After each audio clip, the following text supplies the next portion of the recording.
Well, it's the latest attempt at regulating the internet. Now, we saw the public outcry over SOPA, but now a SOPA-like bill is being debated in Congress. SOPA was supposed to stop online piracy, but critics say the only thing it was stopping was online freedoms, giving too much power to companies, allowing them to pull the plug on sites that they think violates copyright laws. And then there was SOPA's counterpart in the Senate, known as PIPA, or the Protect IP Act. It requires more court intervention to go, it allows for more court intervention to go after the accused website. But now there's a bill called CISPA, the Cyber Intelligence Sharing and Protection Act. Now what this bill does is allow companies to collect information about you and give it to the government. And the government simply needs to request it in the name of cybersecurity. But critics say that the bill is so broad it can lead to companies and the government monitoring and censoring what people say. So is the era of internet freedom coming to an end? In our last hour, I spoke to Senior National Security Fellow at the Center for Democracy and Technology, Kendall Berman. We discussed what this bill means for your online freedoms and if people should be alarmed. Take a listen. Well, just to put it a little bit in context, there are a number of cybersecurity bills that are on the Hill right now. And we understand that probably the first of those to move are going to be in the House, likely in the third week of April, with the Senate moving closely after that. And we are very concerned about certain components of the information sharing schemes that are parts of each of these bills. And Representative Rogers' bill, the CISPA bill, is really the most alarming in terms of how vast it could potentially be in terms of the types of information that the government would be allowed to receive under the name of cybersecurity. Talk a little bit more about exactly what is in the bill that people should be concerned about. Sure. So essentially what the bill does is it creates a structure whereby private companies are encouraged to monitor for cyber threat information that goes across their networks and then share that information with the government. It doesn't specify to whom in the government that information should be shared, but the structure of the bill, all likelihood would be that it would be shared primarily with the National Security Agency or another component of the Department of Defense. So we have a number of concerns with something like this bill that creates sort of a vast hole in the privacy law to allow government to receive this kinds of information. Now, we saw a lot of outrage over SOPA. How does this bill compare? Well, I think one of the lessons that we learned in the reaction to SOPA and PIPA is that when Congress tries to legislate on things that are going to affect Internet users' experience, that Internet users are going to pay attention. And bills, like Congressman Rogers' bill, the information sharing bills on Congress, definitely could affect in a very serious way the Internet experience. And so, we know people are starting to notice. But do you think people are noticing as much? I remember there was that whole blackout with with SOPA and PIPA, where a lot of online sites shut down basically in protest to this. Do you think there is as much public awareness about this bill? Not yet, but I think that as things move progressively on the Hill, that we may see something that's like that. I think that the other components of cybersecurity have gotten a lot of attention thus far, but the information sharing schemes are extremely important to pay attention to.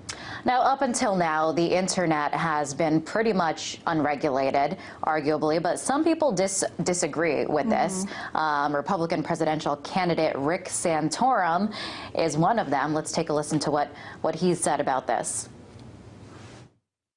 The Internet is not a free zone where anybody can do anything they want to do and trample the rights of other people. But the idea that, anything goes on the Internet, where did that come from?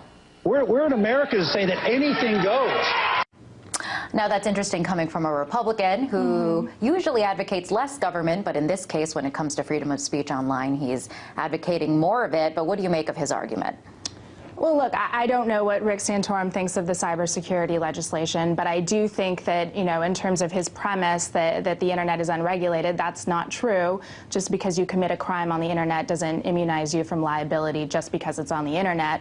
And law enforcement has many tools to go after crimes that are committed anywhere, including the Internet.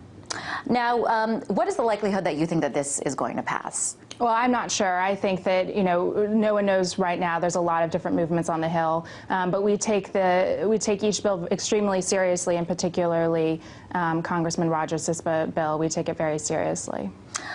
Now, supporters of this bill will point to things that do need to get regulated. For example, copyright infringement, or if there's a possible link to terrorist activity being posted online, or where the government would need to get a hold of this information.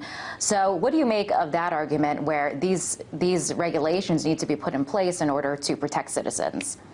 Well, I mean, I think when you look at the purpose of cybersecurity legislation, we think that it could have huge benefits for people, and we're not against the purpose of an information sharing regime, so long as it's narrowly tailored. But when you talk about using information that the government receives that's purportedly for the purpose of protecting cybersecurity, and you're using it to, for law enforcement purposes or for national security purposes that don't have anything to do with cybersecurity, well, law enforcement has tools already to go after those crimes, and we very much fear that the information sharing regime that's related to cybersecurity could very much become a backdoor wiretap or a surveillance program by another name. So you're saying the danger then when it comes to this bill is that there's not really, when does it end? Will it go too far? There's not really any control, because the language in the bill is so broad. That's exactly right. We have a lot of concerns with the breadth of the bill. If it was very narrowly tailored to information, that was very much related to cyber threat information, there would be comfort level with that. But the way that it is written, it applies to so much of your online communication, and to have that risk go straight to the National Security Agency, we think creates a real civil liberties problem. Now, we saw something like SOPA and PIPA. Now we have this bill. So we see this effort to regulate and control the internet. So, I mean, could this be the beginning of the end for internet freedoms for people, as we know it? Well, I don't know about that. I think, as I said before, cybersecurity, when done right and when done narrowly, could benefit everyone, but it needs to be done in an incremental way with a narrow approach. And the heavy hand that, current lawmakers are taking with these bills, it brings up real genuine concerns. And for people that are concerned about this and don't want to see the legislation go as far as it could, what can they do? Well, I would certainly pay attention to, the website, Center for Democracy and Technology, and the types of activism that groups like CDT and others are doing around these issues. Excellent. Kendall, nice to have you in our studio. Thank you so much. That was Kendall Berman, Senior Security Fellow at the Center for Democracy and Technology.